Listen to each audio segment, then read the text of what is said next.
This is the VOA Special English Agriculture Report.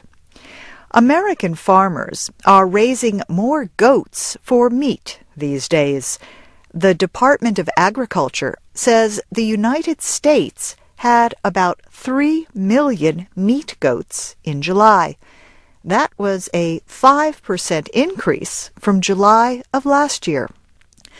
Goat meat is high in protein and lower in unhealthy saturated fat than many other meats. Even so, the industry is small compared to chicken, beef, and pork. But immigration has brought more of a taste for goat to America from all over the world.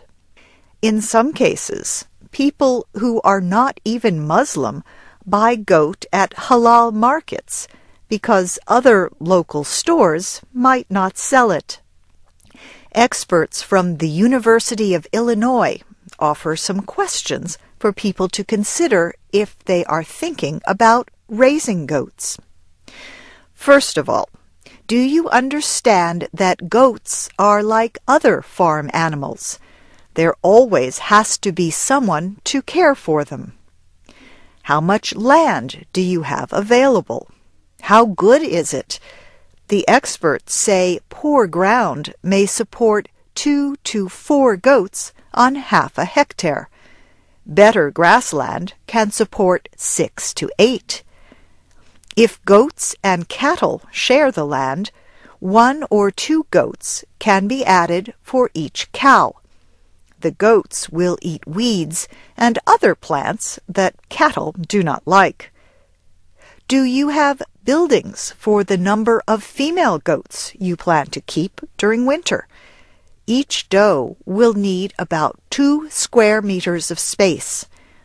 The experts say an open, cold barn that is dry is better than a closed, warm barn where the air is wet.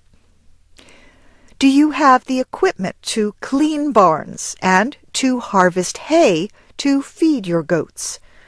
Or will you get someone else to do it, or buy the hay? Do you have the right fences and all the other equipment needed to care for goats? The experts at the University of Illinois say a profitable business in goat meat may take 3 to 5 years to establish. And of course, there are no guarantees. American farmers commonly raise Boer goats, native to South Africa. They also raise wild goats from Australia and New Zealand. Some raise Nubians, which provide both milk and meat, or pygmy goats, which are small. Spanish goats are raised mostly in central Texas. And then there is the Tennessee wooden leg goat, one of several names for an unusual animal. When frightened, the goat may fall over, as if its legs were suddenly made of wood. The attack usually lasts for less than 30 seconds, and then the goat gets back on its feet. And that's the VOA Special English Agriculture Report, written by Geraldine Watson. To learn more about goats, go to voaspecialenglish.com. I'm Faith Lapidus.